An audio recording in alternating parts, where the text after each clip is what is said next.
Hello बच्चों, आज हम हिंदी व्याकरण का विषय है सर्वनाम।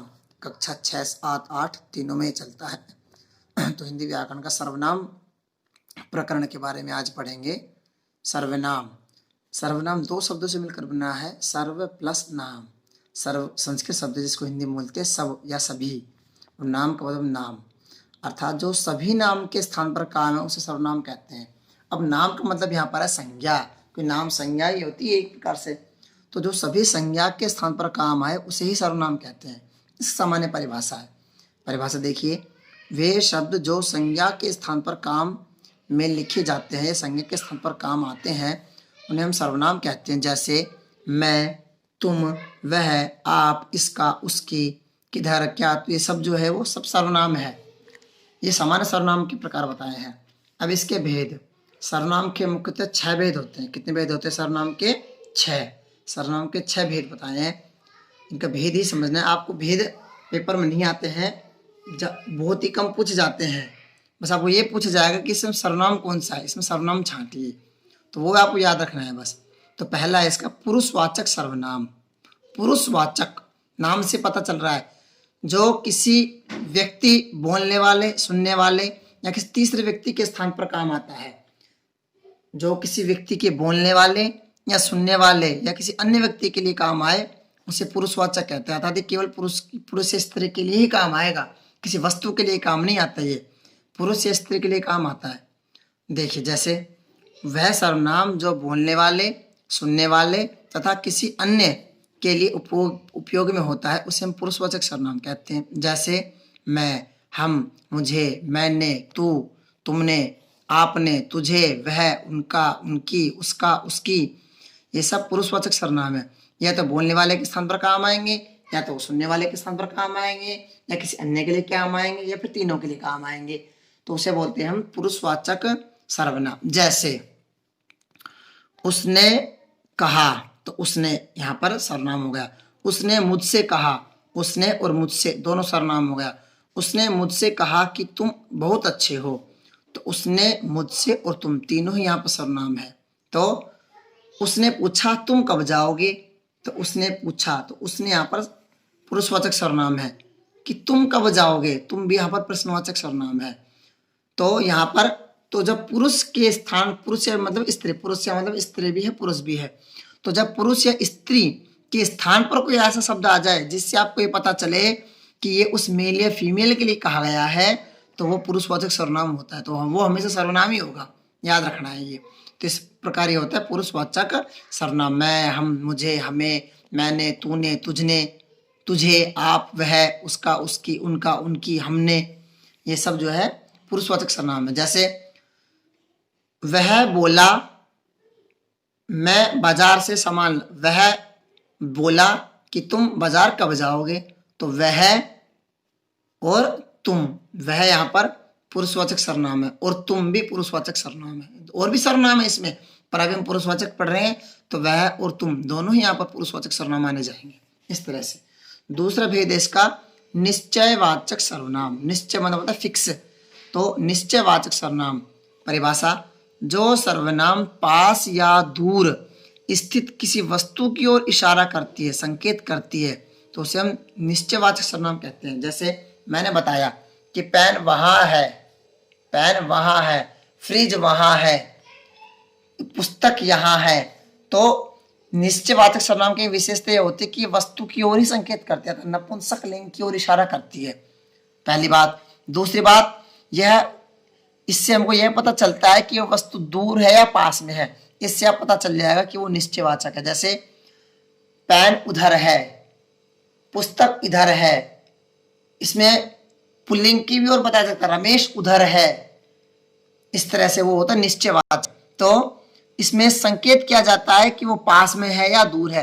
तो ऐसे शब्द जो पास या दूर बता रहे हैं कि वो पास में है या दूर में, अतः वो कहाँ है, ऐसे शब्द के बारे में जब हमको पता चलता है तो निश्चयवाचक सर्वनाम होता है। अर्थात इसमें यह फिक्स होता है कि वो वहां है वो चीज।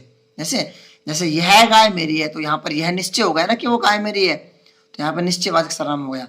वह राम के पिता है, तो वह निश्चय हो गया, एक वह जो है वो निश्चय हो जाता है, तो वो जो है वो निश्चयवाचक सर्वनाम की ओर संकेत करता है। हालांकि ये पुरुषवाचक सर्वनाम भी है, क्योंकि ये जो है सजीव के साथ आ रहा है, लेकिन यदि वो निर्जीव के साथ आता है तो वो जो है वो निश्चयवाचक सर्वनाम बन जाता है। जैसे वह कलम मेरी है, वह कलम मेरी है, तो वह जो है वो यहाँ पर निश्चयवाचक सर्वनाम हो जाएगा। अब यहाँ पर वह सर्वनाम है, लेकिन ये पुरुषवाचक भी है और निश्चयवाचक भी है।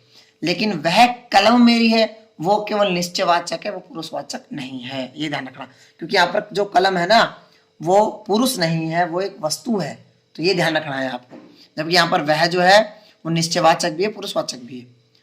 पुस्तक इधर है, तो इधर यहाँ पर निश्चयवाचक है, क्योंकि निश्चित बता रहे कि पुस्तक यहाँ पे रखी हुई है ना। कंप्यूटर यहाँ पर है, तो मतलब यहाँ पर जो शब्द है वो निश्चयवाचक सर्वनाम है। तो हमको पता चले कि चीज इधर रखी हुई निश्चित जगह है, तो उसे निश्चयवाचक सर्वनाम होता है। ठीक है। तीसरा है अनिश्चयवाचक सर्वनाम। ये बिल्कुल इसका उल्टा होता है। अनिश्चयवाचक सर्वनाम में हमको ये पता नहीं चलता कि वो वस्तु कहाँ रखी हुई है। जैसे जिसमें किसी निश्चित व्यक्ति या वस्तु के ज्ञान नहीं होता, उसे अनिश्चयवाचक सर्वनाम कहते हैं। जैसे कोई दरवाजे पर खड़ा है, कुछ व्यक्ति आपको बोल रहे हैं, कोई व्यक्ति आपको बोल रहा है, पुस्तक किधर, पुस्तक शायद वहां होगी, या फिर जिसमें हमको निश्चित पता नहीं हो कि वो कहाँ है, तो वो अनिश्चयवाचक सर्वनाम होता है। तो कोई, कुछ, कितना, ये सब जो है वो अनिश्चयवाचक सर्वनाम होते हैं, अनिश्चयवाचक सर्वनाम। हाँ, अब है संबंधवाचक सर्वनाम। 4 नंबर का संबंधवाचक सर्वनाम। संबंध, रिलेशन, वह सर्वनाम जो किसी दूसरी संज्ञा या सर्वनाम के साथ संबंध दिखाने के लिए उपयोग में आता हो। अर्थात ये ऐसी सर्वनाम होते हैं जिसमें वह किसी दूसरे संज्ञा से या दूसरे सर्वनाम से संबंध दिखाता है, संबंध, अटैचमेंट दिखाता है। ये जैसे इसमें एक आएगा तो दूसरा उसके साथ जरूर आएगा। इसमें 2 आते हैं, जैसे जैसा वैसा, जिसकी उसकी, इधर उधर है। तो जो कर्म करेगा उसी को फल मिलेगा, उसी को फल, यहाँ फल आएगा, उसी को फल मिलेगा। तो जो और उसी को, ये दोनों जुड़े पड़े हैं, तो यहाँ पर संबंधवाचक, ये दोनों आपस में जुड़े पड़े हैं। जैसा वैसा, जैसी करनी वैसी भरनी, तो यहाँ पर ये संबंधवाचक है। जिसकी लाठी उसकी भैंस, तो जिसकी और उसकी दोनों संबंधवाचक है। तो यहाँ पर ऐसे दोनों वर्ड आ जाए, दोनों आपस में जुड़े हुए दिख जाए आपको, तो समझ लो वो संबंधवाचक होता है। यहाँ पर जुड़े हुए मिलते हैं आपस में, ठीक है ना। हाँ, तो उसे बोलते हैं संबंधवाचक सर्वनाम। 5वां है प्रश्नवाचक सर्वनाम। है बहुत ही सिंपल, इसकी पहचान है कि पीछे प्रश्न लगा मिलेगा ऐसे। हाँ, वह सर्वनाम जिससे किसी प्रश्न का ज्ञान होता है। सीधी सी बात है, इसमें कोई प्रश्न पूछता है आपसे तो उसे प्रश्नवाचक सर्वनाम कहते हैं। जैसे क्या, कौन, कैसे, कब, कहाँ, किधर, कितना, ये प्रश्नवाचक सर्वनाम होते हैं। इसमें पीछे क्वेश्चन मार्क लगा होता है। ये तो आपको पता है, सिंपल है प्रश्नवाचक सर्वनाम। तो जब कोई प्रश्न पूछता है तो प्रश्नवाचक सर्वनाम होता है, और प्रश्न वाला जो शब्द है उसे ही हम प्रश्नवाचक सर्वनाम कहते हैं। ये प्रश्नवाचक सर्वनाम हो गया, क्या, कौन, कैसे, कब। जैसे दरवाजे पर कौन खड़ा है, तो कौन जो है वो प्रश्नवाचक सर्वनाम है। यहाँ पर क्या तुम कल आओगे, तो यहाँ पर क्या जो है वो प्रश्नवाचक सर्वनाम है, और जो यहाँ पर तुम है वो पुरुषवाचक सर्वनाम है। तो 2 सर्वनाम है यहाँ पर। तो एक वाक्य में 2 या 2 से अधिक सर्वनाम भी हो सकते हैं, जरूर नहीं है एक ही सर्वनाम होता है। 2, 3, 4, 2, 3 भी सर्वनाम आसानी से हो सकते हैं। वो आपको समझना है कि कौन कौन से इसमें सर्वनाम है और कौन कौन सर्वनाम नहीं है। 6वां होता है निजवाचक सर्वनाम। निज का मतलब होता है स्वयं का, तो यह बात अपने लिए, जो अपने लिए खुद के लिए करता हो वो निजवाचक सर्वनाम होता है। जैसे वह सर्वनाम जो अपनेपन या स्वयं का बोध कराता है उसे निजवाचक सर्वनाम कहते हैं। जैसे मैं अपना कार्य खुद करता हूं, जो अपना शब्द है वो निजवाचक सर्वनाम है। यहाँ पर मैं भी सर्वनाम है, पुरुषवाचक सर्वनाम है, लेकिन यहाँ पर अपना निजवाचक सर्वनाम है। इस तरह से राम अपना भोजन खुद बनाता है, तो अपना फिर आ गया, और अपने आप, राम अपना भोजन अपने आप बनाता है, तो अपने आप और अपना, ये दोनों ही यहाँ पर निजवाचक सर्वनाम है। अपना भी और अपने आप, ये दोनों यहाँ पर निजवाचक सर्वनाम होगा।